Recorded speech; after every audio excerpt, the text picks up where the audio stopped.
சொல்லுமா. சாரிக்கா. It's okay. நான் உங்ககிட்ட ஒன்று கேட்கலாமா?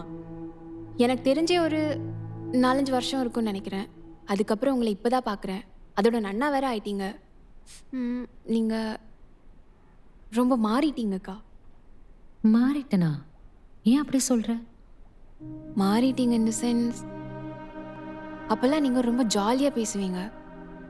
பட் இப்போ ரொம்ப சைலண்டாகவே இருக்கீங்க. ஏதோ யோசிச்சு யோசிச்சு தயங்கி தயங்கி. ஐ கேன் சென்ஸ் இட்கா. ஏதோ கண்ட்ரோலில் இருக்கிற மாதிரியே இருக்கீங்க. ஃப்ரீயாகவே இருக்க மாட்டீங்க. அப்படிலாம் இல்லைம்மா.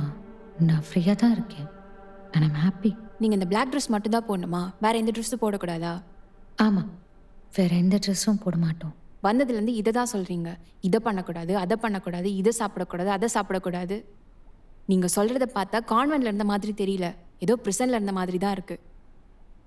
நீங்கள் எவ்வளோ ஃப்ரீயாக ஜாலியாக இருக்கிற ஒரு ஆள். பட் உங்களால் இப்படி ஒரு லைஃப் வாழ முடியும்னு யோசிக்கும்போது ரொம்ப ஆச்சரியமாக இருக்குக்கா.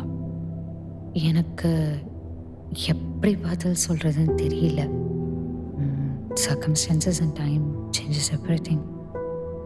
For me, I don't mind what the circumstance and the time is. என்னை பொறுத்த வரைக்கும் I want to live the moment.